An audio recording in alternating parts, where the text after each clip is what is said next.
Sean. Hey, Alicia, how's it going? It's going really well. How about yourself? Doing good. So, first I want to say thank you for saying yes to being interviewed.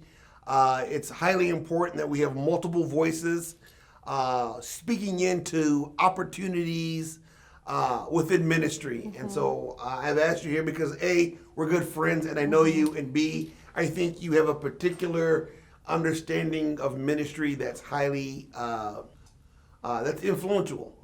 So Thank you. Why don't you tell us a little bit about who you are and what you do? Yeah. So my name's Alicia Tao, and I actually work full time for the city of St. Paul as a labor investigator. And when I finished seminary, I tried really hard to find a Christian job, but God did not want me to go down that path. So right now, I work for the government, and I really enjoy it because it's a different level of influence. And so that's kind of the path that God has taken me down.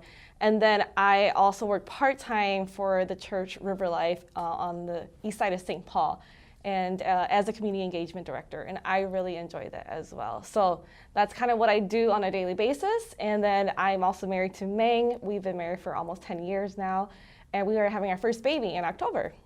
Fantastic, Yeah. And congratulations. Thank you. So one of the things I always ask all people that I interview is, can you please bring in a coffee cup or a mug? What's your favorite mug or coffee glass or whatever it is? And I asked you to bring something in, and you brought today... I brought my water bottle because I love water. I tried coffee and I love tea, but since I've been pregnant, I've been obsessed with water. And I wanted a big water bottle because I've had smaller water bottles, and I constantly have to fill them up, and so that drives me nuts. So I hate going to people's homes and they give you this little tiny cup, and I'm like, can I get 10 of those? And so I made sure to get myself a giant water bottle. And this is kind of quirky, but I like that the bottom screws off so I can clean it. Like, I hate when water bottles are like not accessible to clean. It drives me nuts. Just like thinking about like what can grow in there. So I know it's a little upset. And then, so I use it so much, and it's only like a month old, but so the rubber band broke. My husband he's very handy, so he decided to find a normal rubber band and fix it for me. So Fantastic. Well, thanks for sharing. And of course, mine is Batman. I highly enjoy watching the movies, the comic books.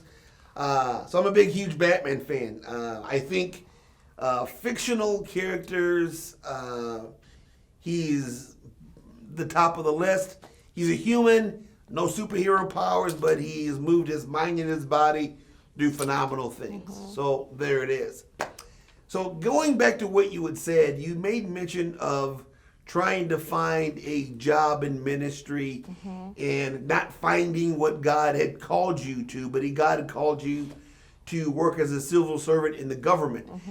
Do you still see that as a part of ministry or a part of your ministry as it relates to the work that you do? Absolutely. So I actually am very open about being a Christian and also being a community engagement director at River Life Church. And so I really love being able to share the ideas that I have learned from church or from people at church.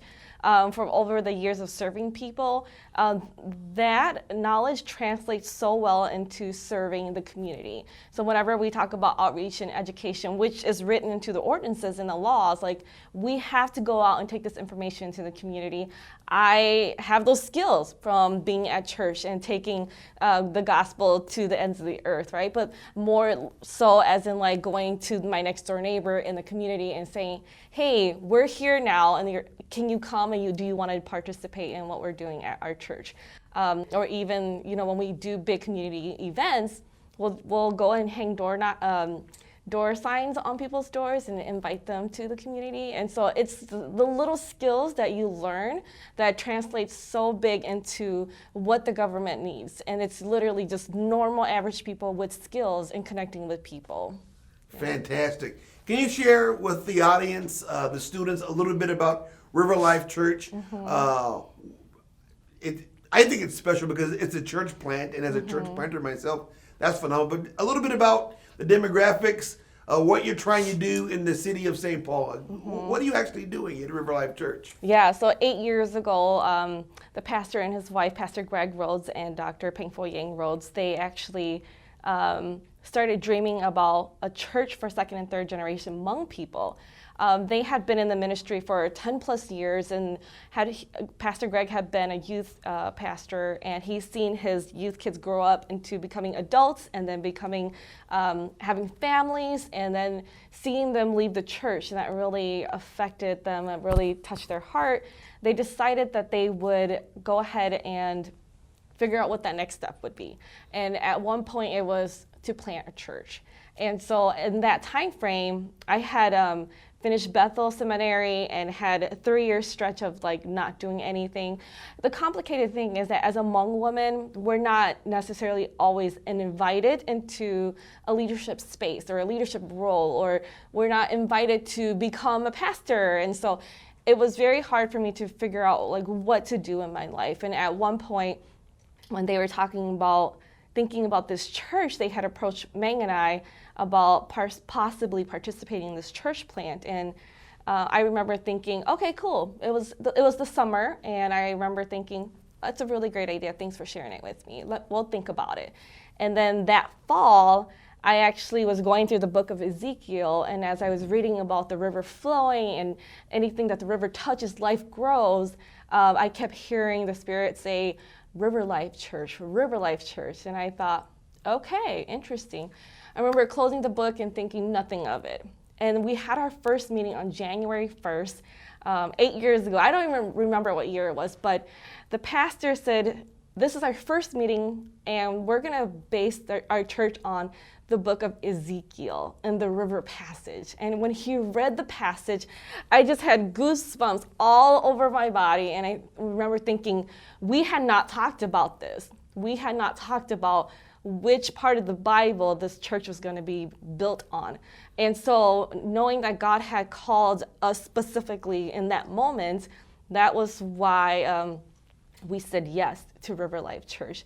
And it's been really unique. We were the first second and third generation church in the Twin Cities to focus on the Hmong people as they transitioned into between the two churches, first generation church and second generation, and being an immigrant refugee child in intersections of being Hmong and American. It's a very complex space to be in, and we wanted a church to be able to address some of those issues that came out of being in this intersection. Fantastic. So it sounds as if there's a lot of work going on with this intersection of old school, new school, creating this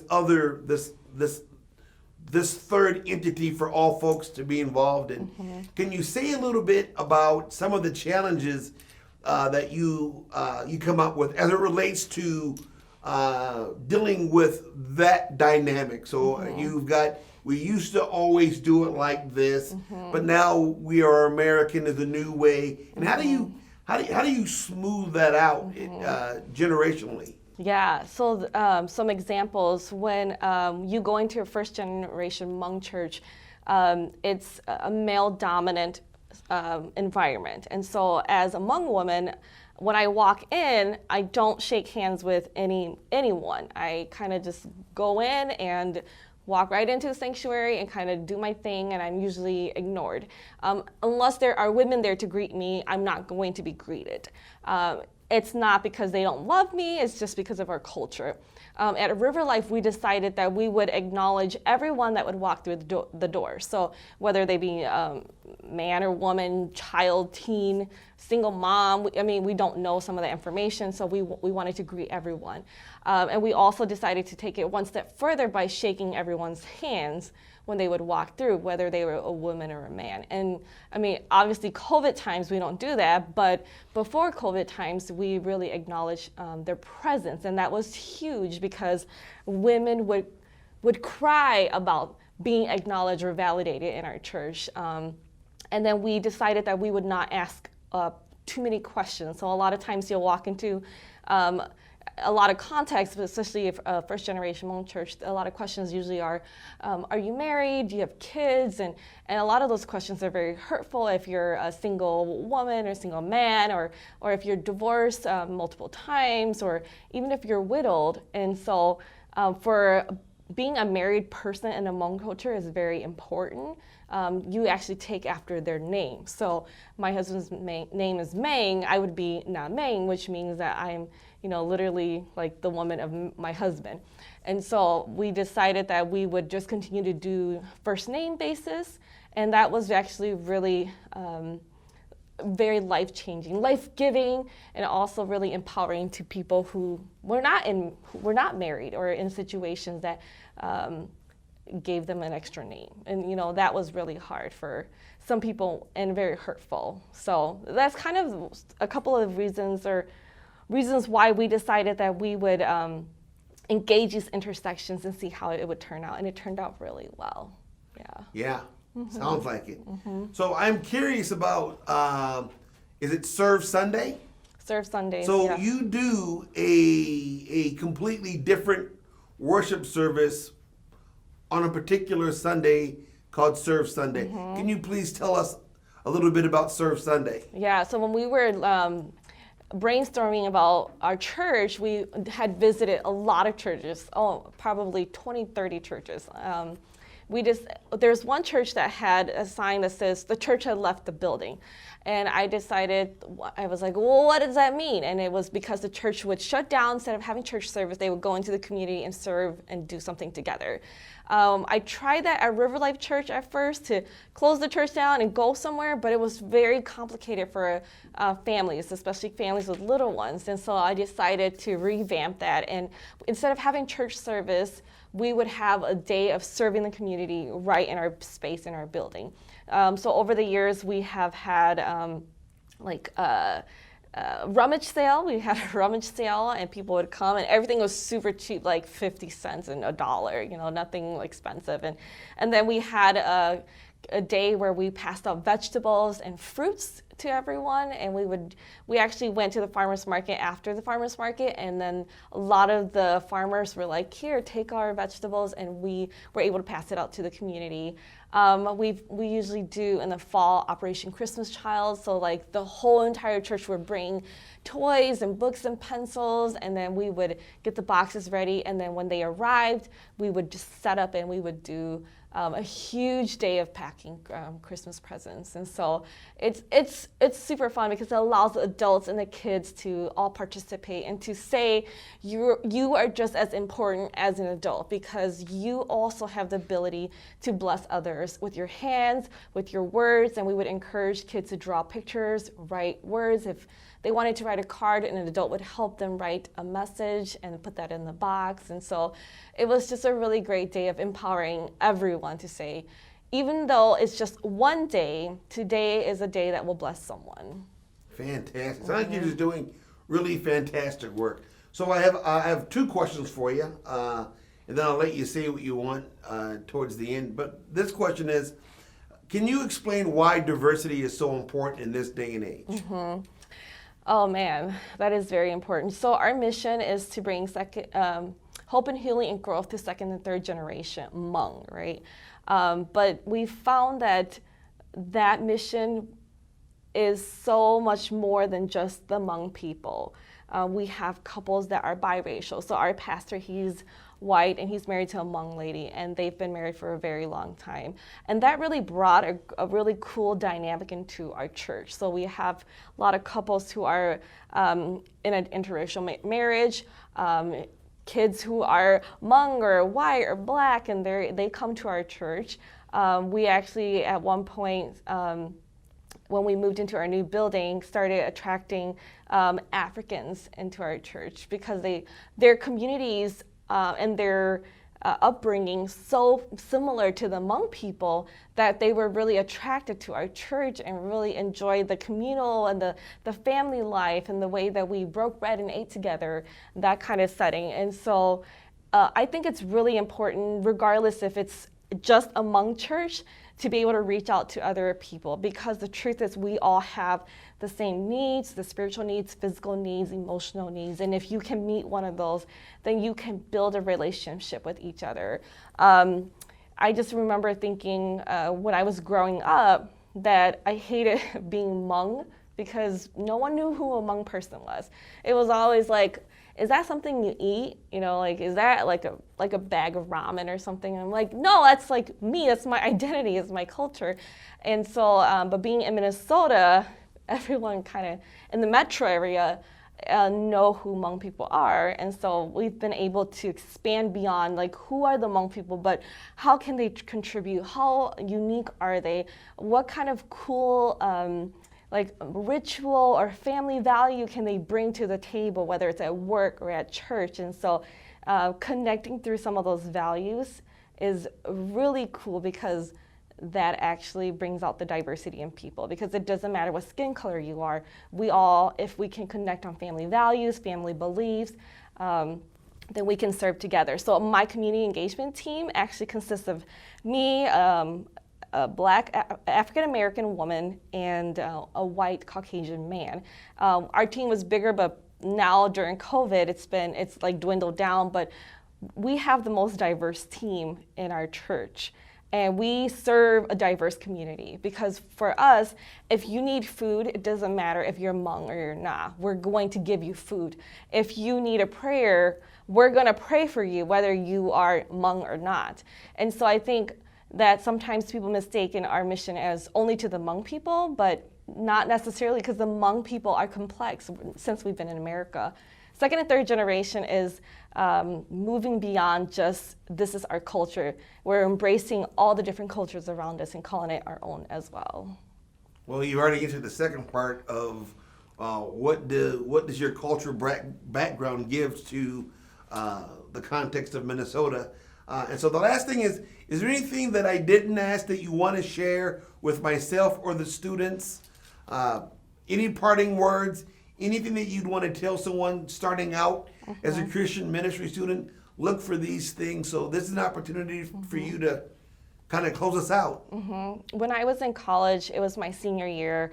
I remember getting close to graduation and thinking, like, what am I going to do with my life? And then there was, it started one night where I started to get visions of me bridging the community and the church together, and also training leaders. I remember it would just come, all these pictures would come, and visions and images, and one night I got up and I wrote it all out in a piece of paper, and I folded the paper and I put it in a box.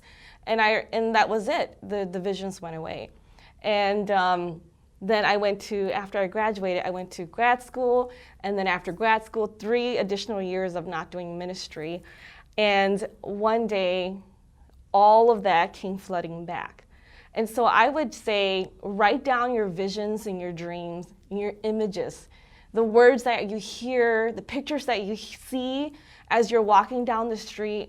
Those are different ways that God speaks to you directly and says, here's what you should be doing. Here are things that you should be thinking about. Here are words that you need to hear, because they're very important right now, because you could be speaking that to someone you meet and walk through the doors.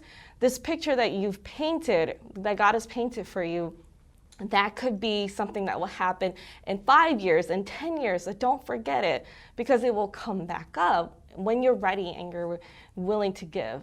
Now, one thing that I do differently in my ministry and also at River Life Church is that we only put people in place where they fit and that they have a gifting for. We grew up in churches where, it was, hey, we need a Sunday school teacher. Why don't you just teach? Even though I have no teaching background. At River Life, we decided that we would only put people in places that they were actually skilled in. So we usually do some kind of interview with them, and if they fit, then we will allow them to try it out, and then they could decide at that point if they want to pursue it or not. Not everyone, just because you have a Christian degree, is cut out to be a pastor, be a missionary, to be a church planter. I actually got a music degree when I was in college, but I became a church planter. I never thought in a million years I would be a church planter, but being open to the ideas of how I could serve and be creative, that was one way that I was able to step into my calling. But it wasn't because we lacked people. We wanted to make sure that we were intentional about putting people in the right places. So if we didn't have someone serving coffee, we wouldn't have anyone serving coffee. Unless someone decided that I really enjoy serving coffee and caring for people, then we would put them in cafe. We would not put anyone just in greetings, like the greeters. We would interview them, and we wanted to know if they actually enjoyed meeting strangers and greeting people and making them feel welcome and validated. If they said yes to those things, then yeah, we would put them in that row. Just because they were there, we did not use them. So I think you have to be really intentional about who you put in places, because that is huge. It can make or break your ministry. And that sounds very extreme, but if you put someone who doesn't love kids in kids ministry, then that's going to be a failed ministry. Gotcha. Thank you so very much for telling me about what you do, the service that you do in the neighborhood in which I live in, and just thank you for sharing. Thank you for coming and being interviewed. You're welcome. Thanks for having me. Not a problem. Take care.